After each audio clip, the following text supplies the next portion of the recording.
Ano to? Kanin kay Russell? Finish kay Russell ay put there. Kanin? Tamata. Kanin? Chicken. Dapat separate pa din mapigil-gil. Very strong! Strong. Chicken very strong! One egg. Uy, sway.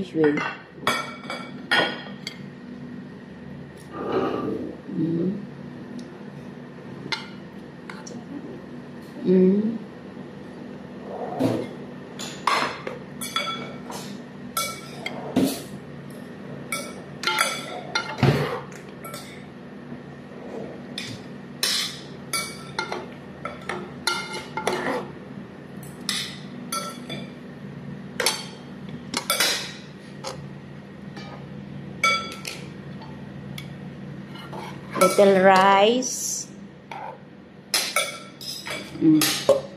There. Next station. This is my love. This is my kingdom come. Head.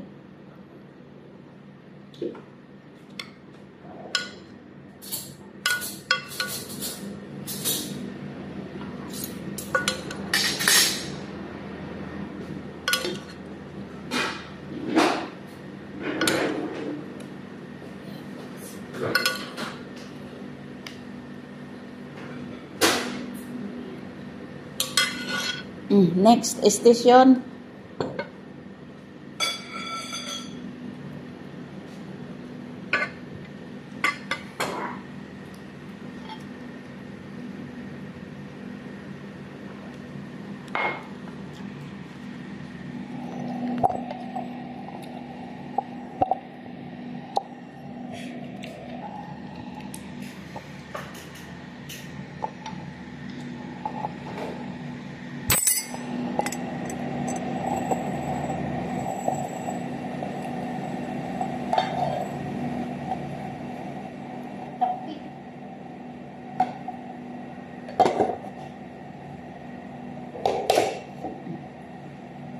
Give me marag, mama.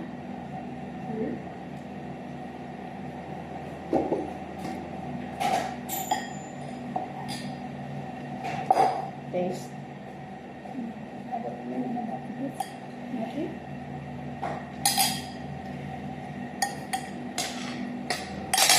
Manam marag. Special marag.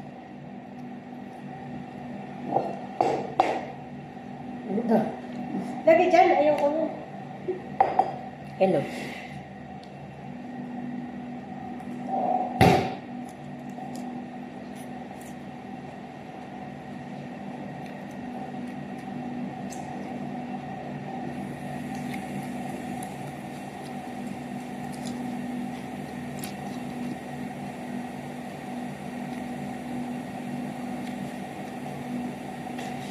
Gusto ko sa Russell? Fish da? Ayan. Hindi ko alam. Basta is way sa Russell.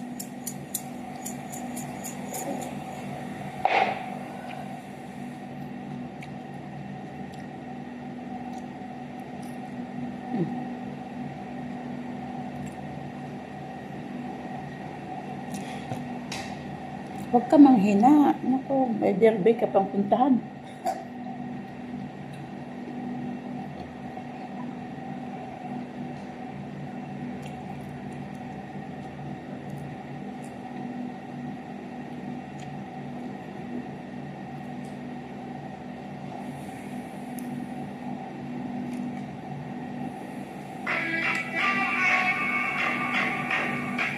Siguro it is high time na pusisihin ang lahat ng confidential fund use ng iba't ibang mga government entities. At kung meron ng House of Representatives na ganyan, ay dapat ay mapusisyon din natin. Because no one is above the law. Correct. Hindi ba ba? Yes, nabuksan ibibisara pero we should not stop with OPP. Dapat lahat ng liquidation funds, daan dito, billion piso ginagawa. Oo nga. mga kababayan. Tao nila, mayanda nila. Aircon nila dyan. Kaya walang nangyayari sa bayan natin. Ang tanong. Ako ba ay naniniwala na karapat ang katiwalian sa pamahalaan sa ilalim ng kasalukuyang administrasyon? Ikaw ako dito. Ako ay naniniwala na karapat ang katiwalian sa pamahalaan sa ilalim ni Pangulong Bongbong Marcos ngayon. Correct. Ano mo? Sasabihin ko po sa inyo yan. Nakawa na si Katonying eh. Karapat. Garapan talaga. Kaya, kung meron man pong dapat na umaksyon dito, dapat Kung may hihigit pa sa words na garapal, yun na yun. si Pangulong Bongbong Marcos, immediately, ngayon na, Now na. dapat magsalita si Pangulong Bongbong Marcos tungkol sa mga porsyento ng mga congressman, pati ng mga senador sa mga government projects. Sentubero. Pagka hindi nagsalita si Pangulong Bongbong Marcos Jr. dito, gusto ko sabihin, kinukonsipin niya ang katiwalian sa pamahalaan. Pero ngayon po, karapan po ang katiwalian sa pamahalaan. Karapan ang katiwalian sa pamahalaan. And if the President does not live up in there, ibig sabihin, kinukonsipin niya ang katiwalian. Confidential funds, use of confidential funds, cannot be divulged. Sinasabi pa rin yan, it cannot be divulged publicly. It may compromise. Sagot ni BBM, kung matalino ka, ma-realize mo kung ano gusto niyang iparating. BBM is always talk words. Matalino lang talaga nakakaintindi dyan kay BP Sara. Alam ko yun kung anong gusto niyang iparating. Alam niya yan, nagkatanga-tangahan lang ng kahit na yan. Kung matalino ka, Kasi nga walang script galing sa Malacanang. Si Lisa yan lahat eh. kung kay Duterte nga, paliwanag mo siyang Marisa, kung kay Duterte Diyan sila nagkamali kasi puro abogado yung nakabangga nila. papatayin yung mga drug lord, mga kriminal, pag ayaw tumigil. May ilan pa nga, hindi natatakot. Ba? Ano pa may bibigin? Nako. Na ang sinabi niya lang, bahala kayo dyan. Na ginagawa nyo, basta kami tuloy-tuloy lang kami, maabotan din namin kayo. Tanga ka eh. Ang point doon, ma'am, walang kapangil-pangil. Wala nga. Paano matatakot sa iyo yung isang drug lord, isang kriminal, yung mga mahalang yung bituka niyan, Oo. tapos ganyan lang sasabihin mo. Sabi, may bahala kayo dyan. Ingay mo, Mary. Ito na. Nag-headset na ako. Ito rice beer.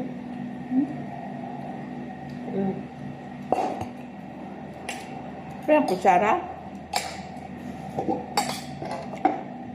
dito na lang. Ibago to. Rice is life. Hakuka. Where's my hakuka?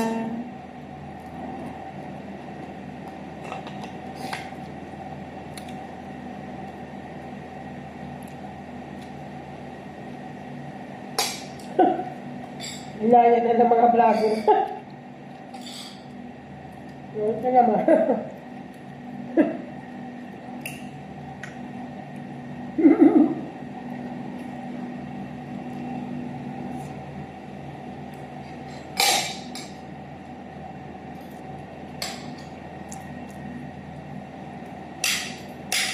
Taba ng ulo eh.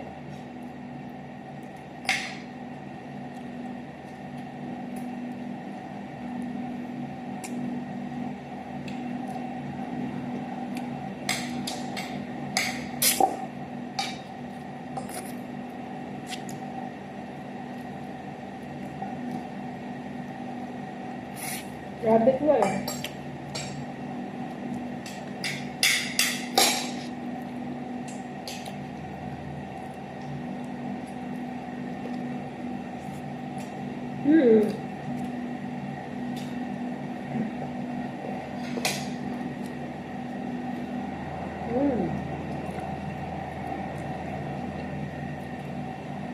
May mota. Sari-sari ka.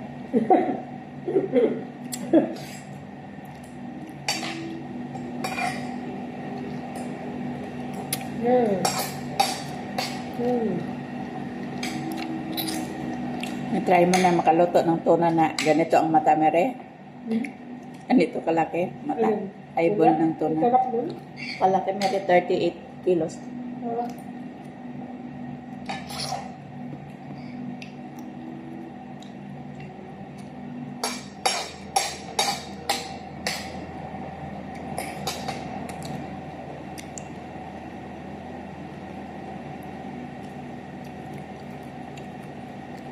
Kahit nag-imudlot ka ng milyon, ngayon sa'yo ng tao, wala ka. Lop na, sira na siya. Bulgar na ni ano eh. Baby Sarah. Trader ka kasi. Kung pinalangga ninyo si Inday, Kaya nga tumiwala kasi ayaw na niya makita ang nangyayari doon. Di na niya kaya, tulungan sila niyan eh. di na kaya ng konsensya ni Inday. Kasi nagadagdag sila ng budget sa DepEd. Ay siyang nandun. Lukot talaga mga. Dapat sinuportahan nila, no? Kasi utang na loob na lang ba na nanalo sila. Wala kasi nandun. Tapos isa pa mere. Yung, dapat, yung project naman lang ni Inday. Kasi malakas kasi si Inday kaya ginaganon niya. Ano yun?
Ako yun.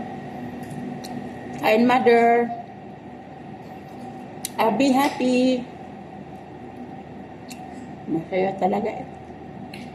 Excited na si mother. Oh.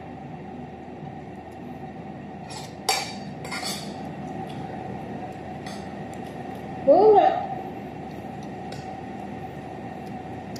May live siya. Na nagsasabi siya sa mga FB.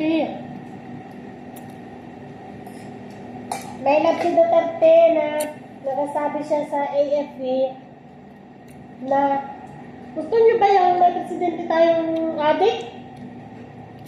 Sabi nga.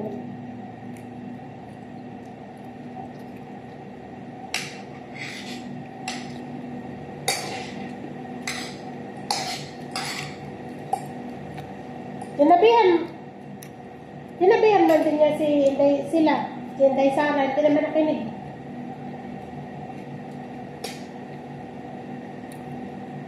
Kasi sa umpisa pa lang alam ng Tatay Digong. Alam naman nila talaga. Pinagbigyan lang nga sila dahil nga yun sa mga claims na deposits.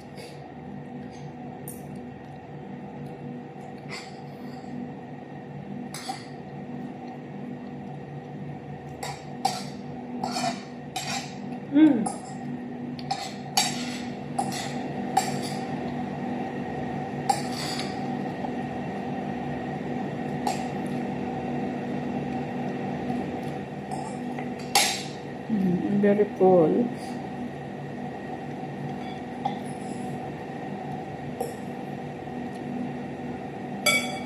Ayaw magbigay. Hmm? Ayaw magbigay.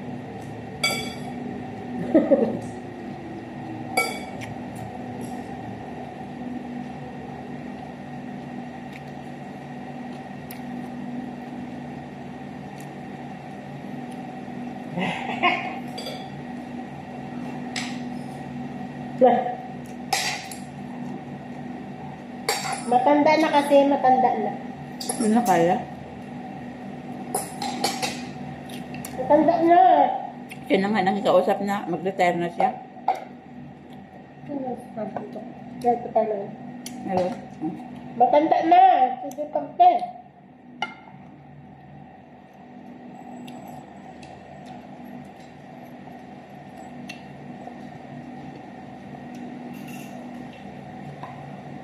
Thank you so much. Malalaman natin yan kung ano.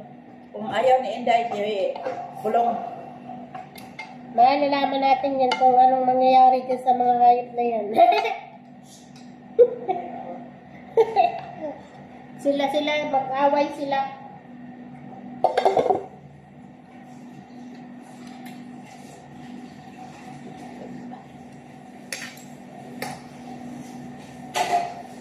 Napapanood mo dyan sa balita?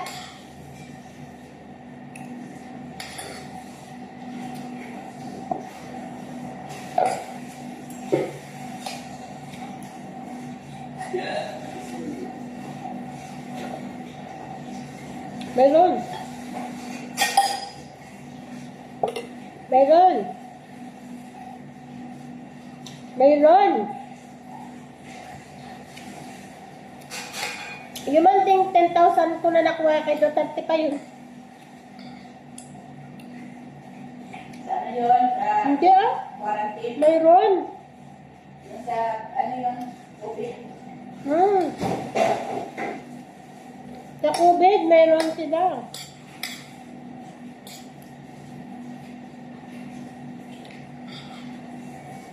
Hotel mo.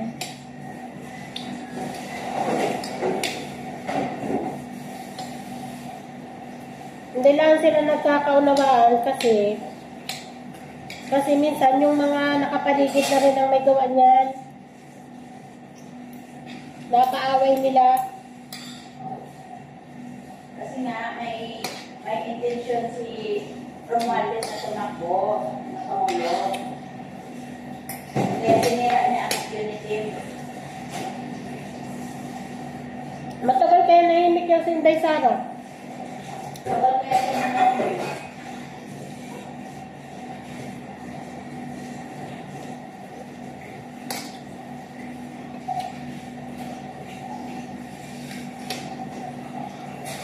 Hindi ako lang yun ay freedom of the speech.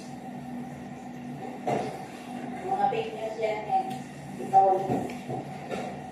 Subukan nila ikaw ulit. Hindi nila gustuhan talagang nangyayari.